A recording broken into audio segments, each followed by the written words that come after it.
바쁘고 입맛 없는 아침 시간에는 부족한 잠에 쫓겨 아침 식사를 거르거나 시리얼, 빵, 고구마로 허기진 배를 간단하게 채우는 분들이 많을 것입니다. 또는 김치찌개나 젓갈 등의 반찬으로 든든하게 아침 식사를 하시는 분들도 있으실 텐데요. 하지만 안타깝게도 이러한 식단들이 공복 상태의 우리 몸에는 그다지 좋지 않다라는 사실 알고 계신가요? 잠에서 깬 이후의 아침 공복 시간에는 우리의 위장은 아주 민감해진 상태입니다.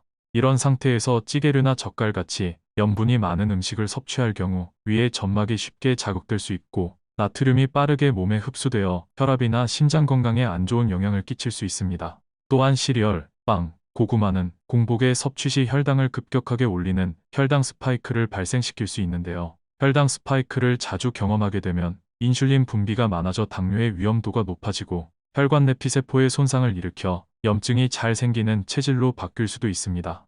이렇듯 평소에는 몸에 좋은 음식이어도 공복에 자주 먹게 되면 몸에 좋지 않은 자극이 되는 경우가 많은데요. 그렇다고 아침을 거르는 것은 건강에 더 좋지 않습니다.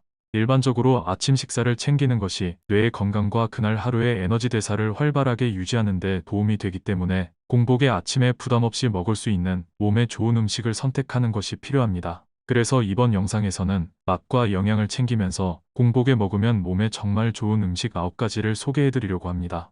첫 번째 음식, 단호박. 단호박은 포도당을 통하여 혈당을 천천히 올려주는 음식입니다. 우리의 뇌는 단백질이나 지방이 아닌 오직 포도당만을 에너지원으로 쓰기 때문에 아침 공복 상태가 오래되면 뇌에 연료 공급이 안 되는데요. 뇌의 연료 공급이 원활해야 머리를 쓰는 일뿐 아니라 몸의 오장 육부와 근육을 조절하는 신경들이 원활히 일을 할 수 있습니다.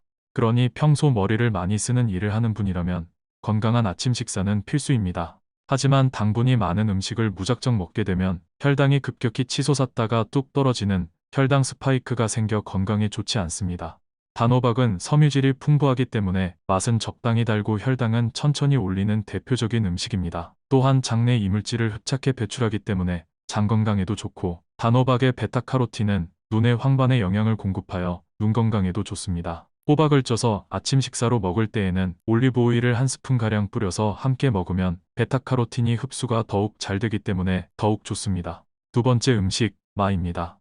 마를 생각하면 끈적한 점액을 제일 먼저 떠올리시는 분들이 있을 텐데요. 그 점액에 있는 뮤신 성분이 위점막을 보호해주는 역할을 해 속을 편하게 해주고 속쓰림, 위경련, 위궤양에도 큰 도움이 됩니다. 또 이 뮤신은 장내 유익균의 먹이가 되어서 속이 쉽게 부글거리거나 장 트러블이 잦은 분들에게 더없이 좋습니다. 마를 꾸준히 드신다면 유산균이 따로 필요 없을 것입니다. 또 마에는 디오스게닌이라는 스테로이드 물질이 풍부합니다. 디오스게인은 몸 안에서 여성 호르몬과 남성 호르몬으로 변환되기 때문에 갱년기 호르몬 감소로 인해 발생하는 각종 증상에 좋은 효과를 기대할 수 있습니다. 마의 뮤신이나 아밀라아제 등의 성분은 열에 약하기 때문에 영양 손실 없이 마를 섭취하기 위해서는 가열하지 않고 그대로 섭취하는 것이 좋습니다. 고구마 까가먹듯 껍질 까고 썰어서 먹거나 샐러드에 넣어 먹는 것도 좋습니다. 마를 갈아서 마즙으로도 많이 마시죠. 또 영양 손실이 좀 있긴 하지만 마를 고구마 찌듯 찌거나 프라이팬에 구워 먹으면 식감이 좋고 아주 맛있습니다. 그런데 마가 싸지 않습니다. 그래서 매일 꾸준히 먹기는 좀 부담스러울 수 있는데요. 마가 좀 부담스러울 경우에는 이 세 번째 음식을 드세요.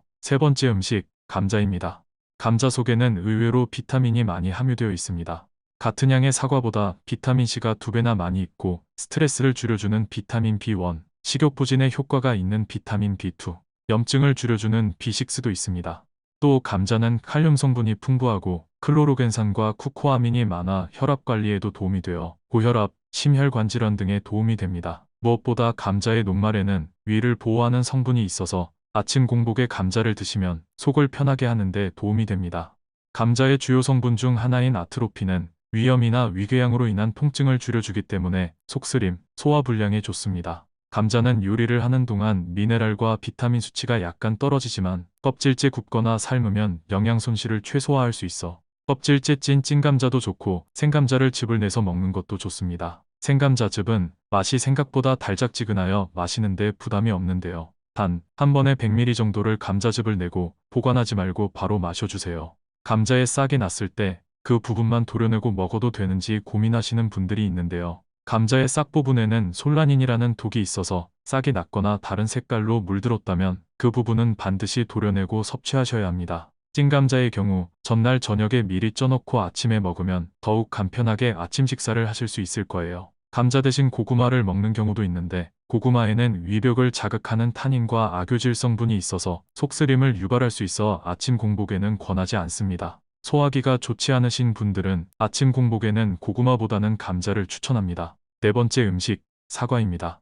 사과를 꾸준히 섭취했을 경우 체내에 쌓여있는 독소를 정화시키고 칼로리가 높지 않는데도 식이섬유가 풍부해 포만감이 오래 지속됩니다. 사과의 팩틴 성분은 위장을 활성화시켜서 장의 배변 활동을 도와 아침에 먹으면 화장실에 쉽게 가게 돕습니다. 간혹 공복에 사과를 먹으면 속이 쓰린 분들이 계신데요. 그런 분들은 사과의 이 팩틴 성분으로 위장 운동이 활발해져 위산 분비가 촉진되어 속쓰림을 유발하게 됩니다. 그럼에도 약한 속쓰림일 경우 꾸준히 드신다면 사과의 구연산 성분이 위장점막의 재생을 돕고 위장벽의 세포를 활성화시키기 때문에 속쓰림이 줄어들고 위장이 튼튼해지는 효과를 볼 수 있습니다. 하지만 속쓰림이 많이 힘드신 분들은 빈속에 드시지 말고 식후나 계란과 같이 속쓰림을 보완할 수 있는 음식과 섭취하는 것도 방법입니다. 다섯 번째 음식, 베리류.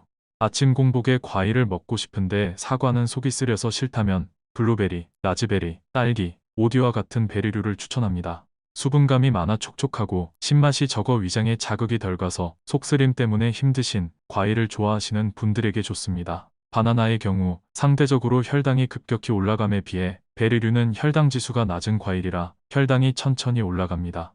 몸이 냉한 체질일 경우 냉장고에서 꺼낸 후 냉기가 가셨을 때 먹는 것을 추천합니다. 블루베리는 세계 10대 슈퍼푸드로 당당히 이름을 올린 과일인데 뇌세포 생성에 도움을 주어서 뇌를 활성화시키고 기억력 향상에도 좋습니다. 대표적인 항산화 성분이라고 알려져 있는 안토시아닌은 블루베리에 가장 많이 들어가 있는데요. 이 안토시아닌이 피를 맑게 해주어 혈관에 노폐물이 쌓이는 것을 막아 심혈관 질환을 예방합니다. 또한 공복에 블루베리를 섭취하면 혈압을 안정시키고 신진대사를 촉진할 수 있습니다. 여섯 번째 음식, 계란입니다.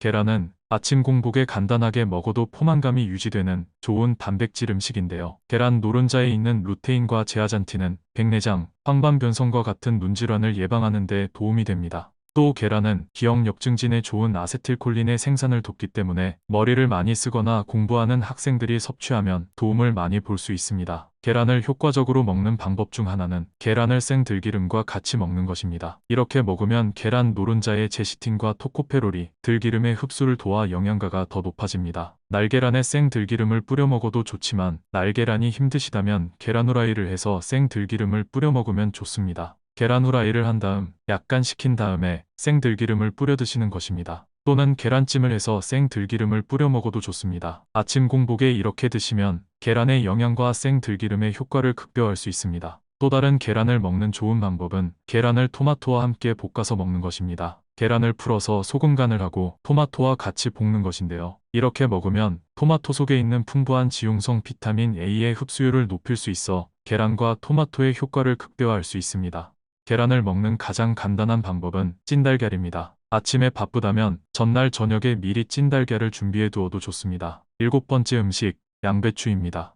양배추는 특히나 위가 예민해서 아침 공복에 배가 아프고 속쓰림이 있는 분들에게 아주 좋은 식품입니다. 양배추에 들어있는 유황이 위장의 점막을 더욱 강화시켜 주어 위궤양 예방과 치료에 도움을 줍니다. 또한 양배추의 비타민 U는 손상된 세포 조직을 재생시켜주고 보호해주기 때문에 위궤양에 탁월한 효과가 있습니다. 양배추는 생으로 먹는 것이 영양학적으로는 제일 좋지만 생으로 먹으면 약간 매운맛을 느낄 수 있어 아침 공복에는 썩 좋지는 않습니다. 뜨거운 물에 살짝 데치거나 쪄서 먹으면 매운맛도 없고 위편하게 먹을 수 있습니다. 또 양배추즙도 많이 드시는데요. 양배추즙을 먹을 땐 양배추의 심지부터 겉쥐까지 통째로 간 양배추즙을 고르는 것이 효과적입니다. 양배추 분말도 판매하고 있는데요. 이때도 양배추의 심지부터 전체를 다 통째로 간 분말 제품을 선택하시는 것이 좋습니다. 이 양배추 분말을 음식을 할 때도 넣어서 먹으면 편하게 양배추의 영양분을 섭취하실 수 있습니다. 여덟 번째 음식, 견과류입니다. 아몬드, 호두, 땅콩, 잣, 캐슈넛 등의 견과류는 맛도 좋고 위에 부담이 적어 아침 공복에 간편하게 먹기 좋은 음식입니다. 견과류에는 식이섬유, 단백질, 지방이 풍부하여 포만감을 충족시켜주는데요. 풍부한 식이섬유는 장에서 노폐물 배설을 촉진시켜 소화불량을 해소시키고 신체의 pH 밸런스를 조절하는 데 도움을 줍니다. 견과류의 풍부한 오메가3나 비타민 E는 염증 반응을 완화하고 피부 건강을 개선시키는 데도 효과가 있습니다. 하지만 견과류는 칼로리가 높은 편이어서 너무 많이 먹으면 살찔 수 있으니 적정량을 섭취해야 합니다. 견과류와 함께 이전에 소개해드린 사과나 베리류, 찐단호박, 찐계란 등을 요거트를 섞어서 매일 아침 드시면 맛있고 영양가 높은 아침 식사를 즐기실 수 있을 것입니다. 9번째 음식, 물입니다. 아침 공복에 물 한 잔은 보약이라는 말이 있습니다. 밤새 잠자는 동안 우리 몸은 약간의 탈수 상태가 되는데요. 나이가 들수록 항이뇨 호르몬 분비가 저하되어 만성 탈수 상태인 경우가 더 늘어납니다. 자는 동안 수분이 약간 부족해진 혈관은 끈적해지기 쉽고 이는 뇌졸중, 심장마비 같은 혈관 질환이 오전 중에 더 많이 발생하는 것과도 관련이 있습니다. 따라서 아침에 일어나 물을 마시면 몸의 순환을 원활하게 하고 위장에도 가벼운 신호를 주어 배변 활동 또한 원활해집니다. 물을 마실 때는 따뜻한 물을 마셔야 하는데요. 끓는 물 위에 찬물을 섞어 마시는 음양탕을 추천합니다. 끓는 물 위에 찬물을 섞어 따뜻한 체온과 비슷한 온도의 물이 되는데요. 너무 찬 물을 마시면 위장이 놀라서 사람에 따라 배가 아프거나 변을 쉽게 볼 수도 있긴 하지만 몸의 전체적인 순환과 건강을 생각한다면 따뜻한 물을 천천히 여유 있게 마시는 것이 중요합니다. 잠자고 난 후에 입안에는 세균이 많고 산성 상태이기 때문에 먼저 물로 입을 한번 헹궈내고 따뜻한 물을 마셔주세요. 저는 아침 기상 후 소금물로 가글을 하고 따뜻한 물을 10분 정도에 걸쳐서 천천히 마시는데 오랫동안 이렇게 하니 한동안 안 하면 몸의 컨디션이 달라짐을 느낀답니다. 지금까지 아침 공복에 간편하고 몸에 부담이 되지 않는 좋은 음식들에 대해서 소개해드렸습니다. 이제 매일 아침 고민 없이 건강한 식단을 선택하실 수 있게 되셨을 건데요. 당장 내일 아침부터 오늘 소개해드린 음식을 하나씩 또는 여러 개를 조합하여 아침 식단을 구성한다면 맛도 좋고 건강에도 좋은 영양가 있는 식사로 하루를 기분 좋게 시작하실 수 있을 겁니다. 오늘 영상이 도움이 되셨다면 구독과 좋아요, 전체 알림 버튼 꼭 눌러주세요. 다음번에도 건강하고 유익한 이야기로 찾아오겠습니다. 감사합니다.